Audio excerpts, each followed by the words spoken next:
Y'all ready? Please do me a favor, hit that like button for me. That'll be amazing. A lot of people have asked me, why does this matter? It's drama between media companies.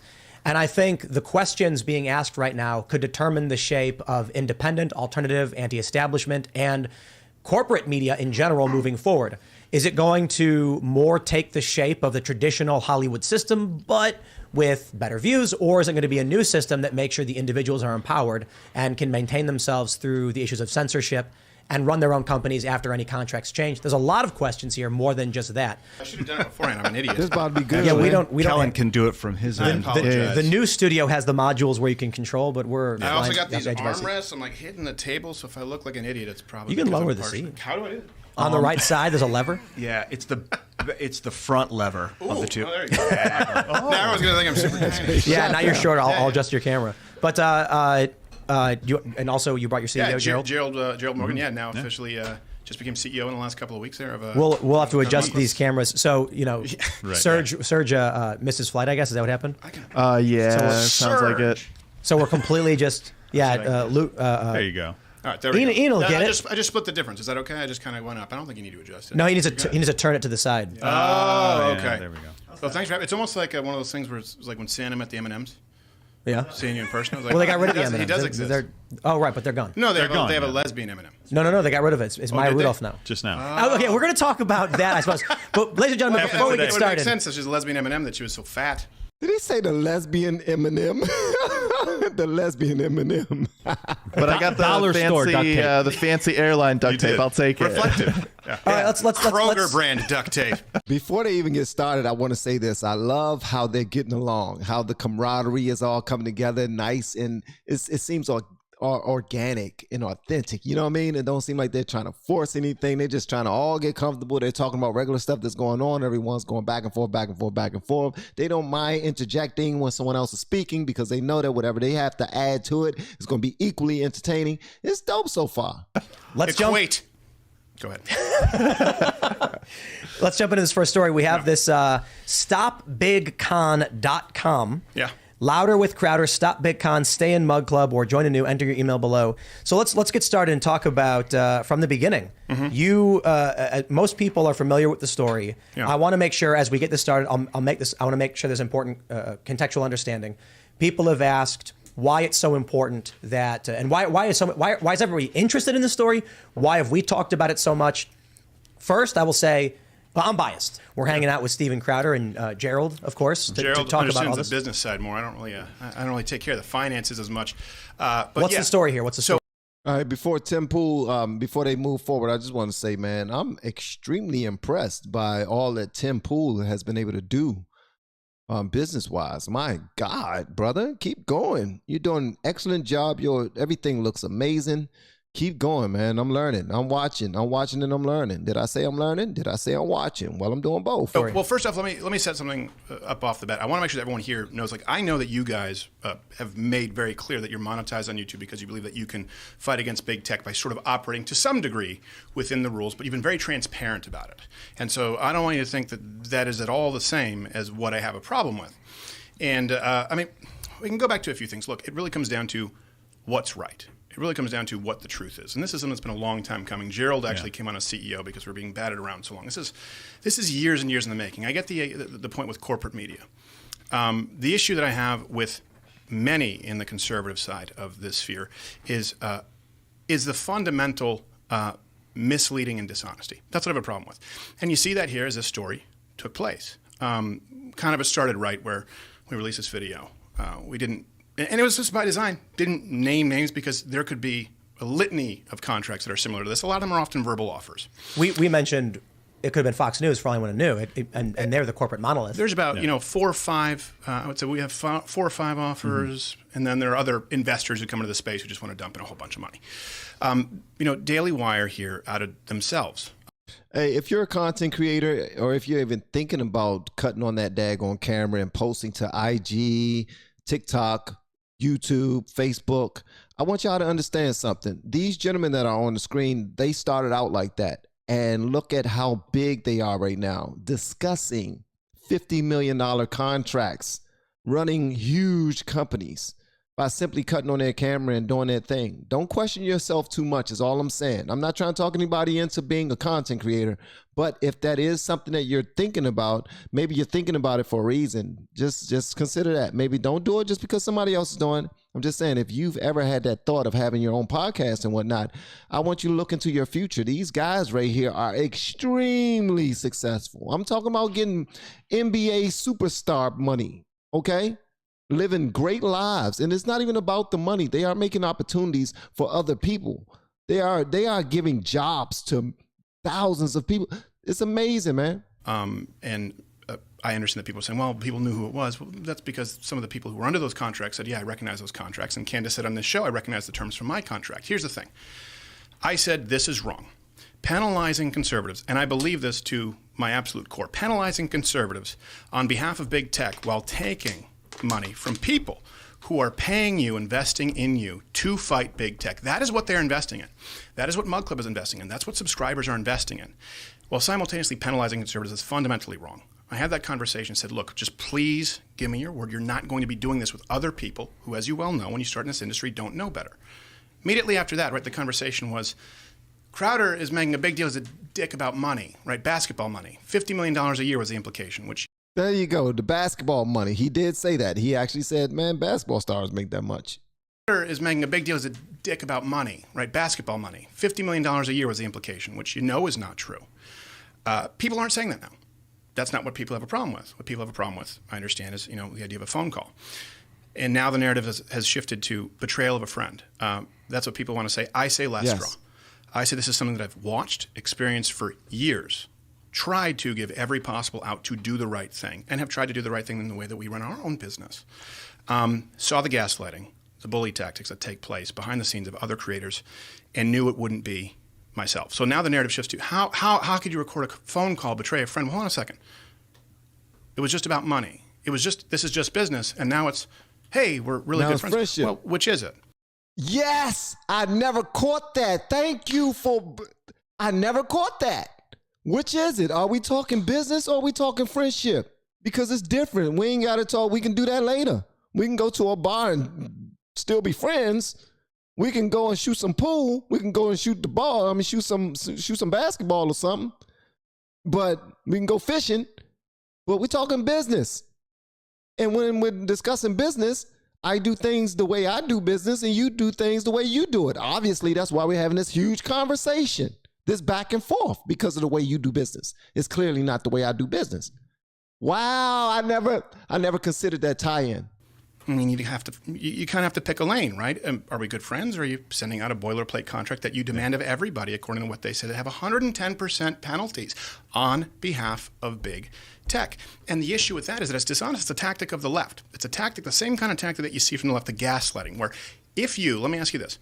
If someone came out, real quick. Yeah. I just want to clarify, you said 110% penalty? Yeah, you can see the contract right there. If you add them all up. So because there's boycott penalty. Or what? Yeah. That's a fair point. He said you'll owe them money. That's the reason why he brought that up. I like that. I like that question. Yeah. And this is the issue. I made it clear it wasn't about me. It's about other people. It's about this being the fundamental practice. And by the way, it's not just Daily Wire, to be clear. This happens in this incestuous sphere across the board. What would you do? This is my question. Real quick, let me ask. My concern is, if people aren't familiar with the total context, you leave the Blaze, or in the process of, you're fielding offers. Mm-hmm. You receive a contract. A term sheet, not a contract. Yes, which people are semantically a predecessor to a contract, but which is basically the terms they're offering for a contract. Right. Some people have argued, but the point is, they basically said you will be penalized 25% if you get a strike. No, if you're demonetized. If you're demonetized. Then another 20% if there's a strike. Then another 20%, I don't remember the numbers for Facebook, for Spotify, but there's also another penalty if your sponsors get boycotted. There's also another penalty if you don't agree to 10%, if you deny 10% of the sponsors, which is probably like you, we probably accept 1 out of 5 sponsors. But let me just kind of go through this timeline really quickly. Go ahead. For people who are trying to understand what's going on, it's basically the contract you received specifically outlined term YouTube. Term sheet. The term sheet you received. I don't know if it matters. Said YouTube. You don't put something in a term sheet that you don't want in a contract. Right. Nope. It said YouTube, Apple, Spotify, and Facebook. Yeah. Specifically, if these big tech companies are upset with you, we dock your pay. Yes. That's an important Well, distinction. hold on. And not even dock his pay. I want to be very clear here. This is a production house. This is our budget that gets docked. Steven is not just taking... This is not basketball where you pay Kyrie Irving to go out and shoot hoops, right? Sure. You're paying an entire team of people to produce. Before we get to that, before we get to like the finances, Yeah. and Let's stuff, go through the timeline. Let me ask you this. If someone publicly was going, and by the way, I'm not going to be doing the personal stuff. I'm not going to be coming in here calling anybody a bitch, right? Sending out hatchet people. There's a shot at Candace. See that? He said, I'm not going to get disrespectful. I'm not going to call anybody a B word. Unlike other people who I didn't even name. I understand why Candace was mad. Honestly, I understand why she was mad. I'd probably be mad too. So I don't think it gives you an excuse to go and talk the way like every girl does who gets their husband into a fight at a bar, but I understand why she was upset. If you had the ability, if someone's going out saying, hey, you're a difficult person who only cares about the money and that you're a bitch, and you had the opportunity to clear it in because it was verifiably untrue, which now no one is arguing, would you do it? How else would people switch from, it was about a $50 million salary to, oh, recording a phone call? Do we allow it when James O'Keefe does it? Is it only when corruption is on the side of the left? And here's the issue is, I'll tell you who this hurts, the dishonesty. I'm not just saying Daily Wire, this is about the entire movement as a whole. There are a lot of practices that go on, and it hurts the sponsors, hurts the creators, hurts the viewers, hurts the investors. And by investors with us, it's entirely Mug Club. It's people who pay to subscribe. We don't make a dime off of YouTube. We haven't for many years. And it hurts if you believe what we say we believe, the movement in the country as a whole. So that right there, right, is fundamentally dishonest. And the gaslighting still keeps taking place. Candace Owens on this show said, hey, we all follow the same guidelines, right? We all follow the same. Crowder does too. That's verifiably false.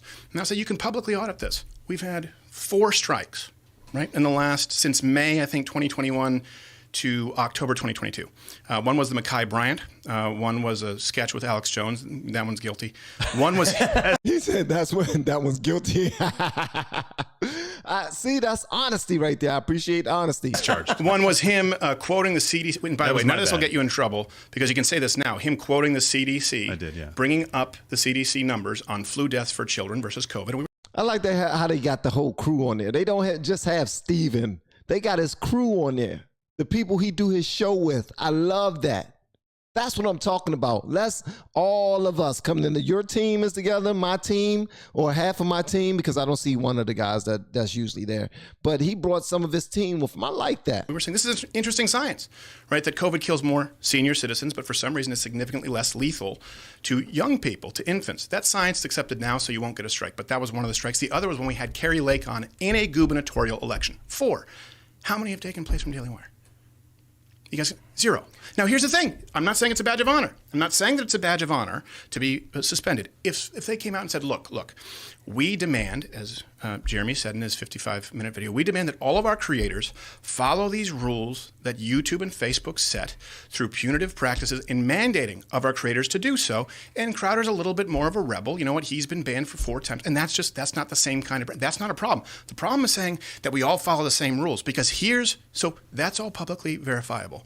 Now, I could tell you guys that behind the scenes, I've had many conversations with senior YouTube executives who say, we might be able to get you remonetized if you kind of play ball like these guys, Daily Wire, and insert other people here. I could tell you that, but would you believe me? I would have to provide receipts. Wow. No receipts. No more receipts. Apparently that's scaring everybody. Please don't provide any more receipts because if you pull out a daggone another tape recorder and play that bad boy and we hear YouTube executives saying all these type of things, whoa. No receipts necessary. Well, some people might want to see receipts. You know what? If you got receipts, I want to see the receipts. I won't show them to the rest of YouTube. Just let me be the first person to show them, okay? I could tell you that takes place. That hurts the creators out there who they end up, hitting a glass ceiling that is set, the sandbox that is mandated to their creators.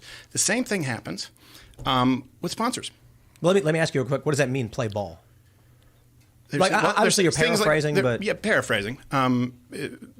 Titles, subjects, not talk about this subject or not talk about it in this way. Yeah. Maybe soften, don't use these words. Maybe change this a little bit. This happens a lot, right, behind the scenes, and that makes it impossible for independent content creators. The same thing happens, by the way. So that's gaslighting that you see right there. We all follow the same rules. It was about money, then it's about a phone call. With sponsors, look, But if I could ask you, did YouTube reach out to you and say, "Hey, do you want to play ball with us"? Yeah, we have conversations all the time with YouTube. Got it. Matter of fact, I can tell you that. Here's the thing: I'm not going to be providing receipts to people who don't want to be involved. Right? Yeah. There's a difference between single-party consent state and wiretapping. You don't rope people in who are victims. But if it's an entity that you believe is predatory, that's the difference. There are good people at YouTube. There are some good people there who want, but their hands are tied. And guess what? Everyone else's hands are tied. If you say, hey, we're all trying to fight this system that exists, but you're not. You're mandating that you exist within the system. Only one person is saying, hey, you know what? If you want to be monetized and you don't, that's fine. And one is saying, you have to fit into this box. Very important context to this is, obviously, after you put out the first video, I've talked with a bunch of my friends, and they said, look, Daily Wire's trying to run a business. If he gets banned off YouTube, how are they going to sell ads? How are they going to do the sponsorships? Where his views are gone. Yeah. And I've seen people tweet, all of Crowder's views come from YouTube anyway, so he'd basically be unmonetizable if he was banned. And then I point out, first of all, that's just categorically false. Yeah, it's not true. Because Rumble exists. And Ben streamed there for the first time today. And this is an important context. The contract you were offered says Facebook, Apple, I said YouTube, Apple, Facebook, Spotify, but it didn't mention any of your views from any other platforms. And there's Google Podcasts. They get views. I know the numbers. Obviously, it's not the same as say Apple, but it's interesting to me that for a lot of people, like Dan Bongino, for instance, had more subscribers on Rumble than YouTube. Yeah, it's interesting then that their attitude is, if you're banned from YouTube, it's a 20% fee reduction, which you mentioned includes your staff 25. Salary. 25. And then 25 for and then another 20. It's 45. In other words, for us, right off the bat. And this is the thing. I said, like, what, is this an accident? Like, in other words, okay, we're good. Yeah, I thought it was going to be 25% right off the bat, but apparently for him, he's saying it'll be 45, and that just don't make sense. That's the same thing I was saying in the Candace Owens video and in the Jeremy Boring video. That business-wise, this just did not make sense to.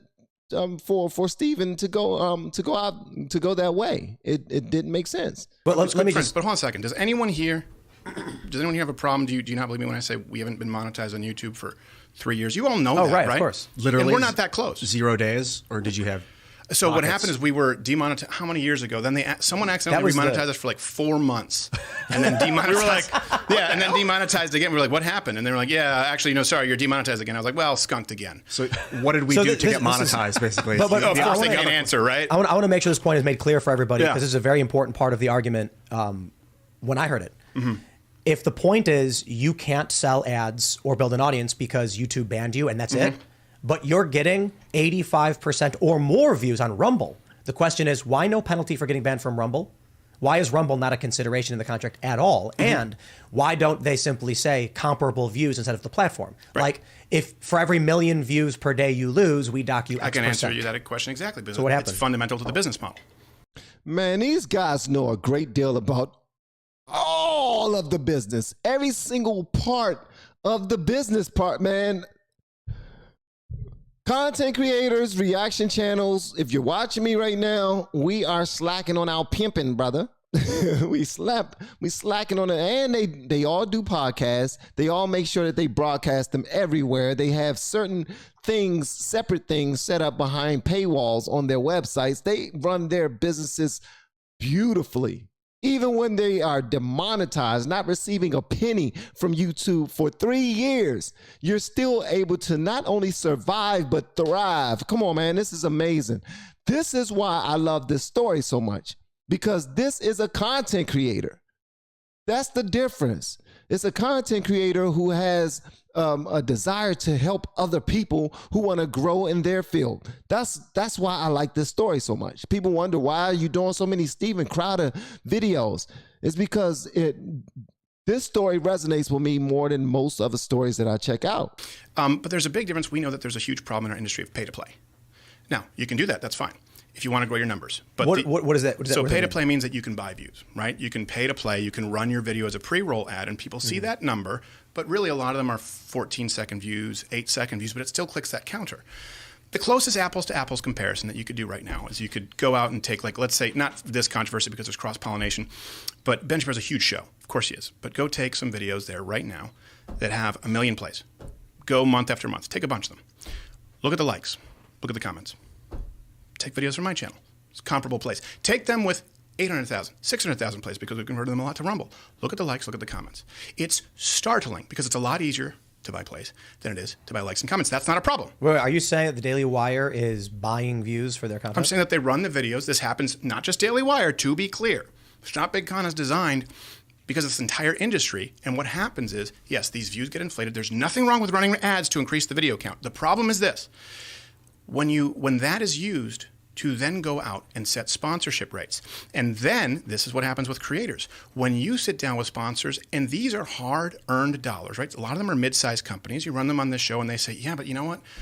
We didn't get our money's worth, and this person is the #1 show, because they go out and they say that they have these numbers, and they set what happens? They drop those rates across the board, which hurts everybody, or they pull out altogether. Now, you can publicly verify that information. Now, I could tell you guys that I've had conversations with sponsors that say, we're not going to be running in the conservative space because it's just not as effective as we thought it was, or you know what, we're going to be pulling out. And content creators who say, why am I getting these low advertising rates? Here's the issue. If you're some kid, and by kid, I mean, you know, you could be a 40-year-old with a smaller podcast. Yeah, I'm glad you said that, because you keep on saying some kid.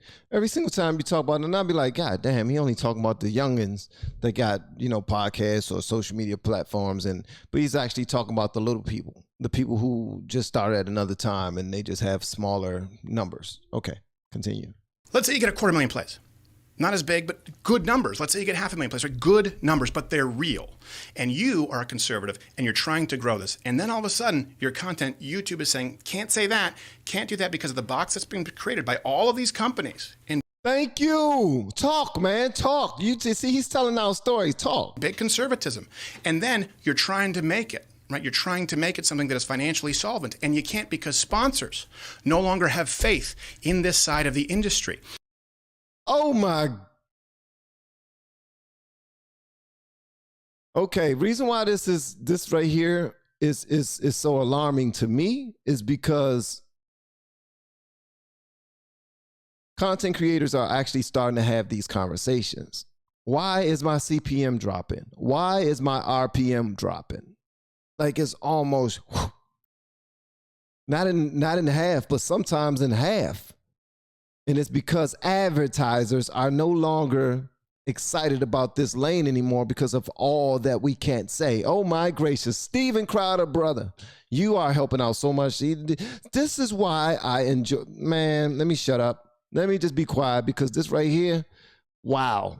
If I want to be able to communicate this to you without saying too much, but it's like I'm learning right now. I'm in school, like on live TV, on live YouTube. That's what I am. I'm in school, and I'm listening to people who have reached the pinnacle of what I'm trying to do, and they are explaining to me things that I didn't even know.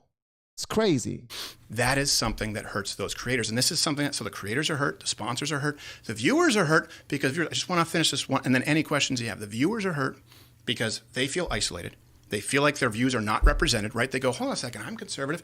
Why are none of the top people saying whatever it is? X, Y, Z. And the investors are hurt. And I don't mean billionaires.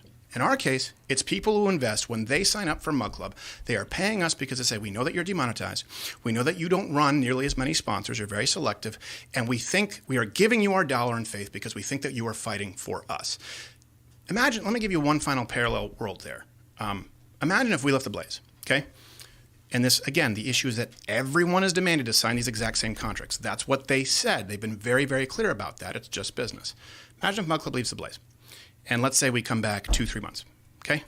And we come back, and all of a sudden, I don't talk about vaccines in the way that I used to. All of a sudden, I don't talk about election integrity like I used to. All of a sudden, I don't host Carrie Lake in the same way that I used to, or host her at all. And all of a sudden, all the parodies, the sketches, the sweeping epic, like a parody of Saving Private Ryan, or There Will Be Blood, or Schindler's List, whatever it is, you don't see any, change my mind, you don't see any of those anymore, but you see 4 or 5 live reads. I'd be the definition of a sellout. And I would be selling out the people who paid for something different. Only one group of people here is saying, you have to fit into this box. I'm saying, you got to let some people let the freak flag fly. I don't care if you want to be monetized or not. Don't lock people and punish them on behalf of big tech when you claim that you are fighting them. And it is everywhere. You some of you may have your favorite reactors that you go to their channel all the time and you watch their videos and you just enjoy their stuff. They're nice personalities. Their commentary is either funny or something that's either ridiculous enough for you to be entertained enough to come back over and over and over again, or whatever the case may be. They might just be beautiful or they might just be handsome. It could be anything. But the fact of the matter is, you will see a lot of those content creators doing all types of content now if you go look at their channels. Whereas when you first linked into them, when you first started watching their channels, they was watching like a certain type of content all the time that you love to see. And you will come back over and over and over. But now when you go over there, you see them checking out comedy. They're doing music. They're doing skits. They're doing podcasts, having conversations with people, or they're still doing little bits of politics here and there, not as much as they did before. That should say something to you. That should let you know that what Steven Crowder is saying is absolutely the truth. 1,000%, bro. I need to change my daggone vote. I think on the poll I voted the third vote, abstain. I voted abstain. I'm voting for Crowder, man. Dang that, because this right here, he's really giving out some information that these other people are afraid to give out, man. They are afraid. It's not, honestly, he say he's letting his freak flag fly. Okay, whatever you may want to call it, whatever. But the truth is truth. Somebody with balls got balls, period. Or they just got insurances that they don't have to depend on the penny the same way you have to depend on the penny or the dime or the quarter or whatever. And he's good. Like, okay, we made some good investments. We straight. And plus, we're getting some great advertisement from these companies that are betting on us to continue to bring the truth forward. And plus, they see our numbers, so they're not dumb either. So they know they're going to get their return the way that they're giving us money. So this right here means a lot to me.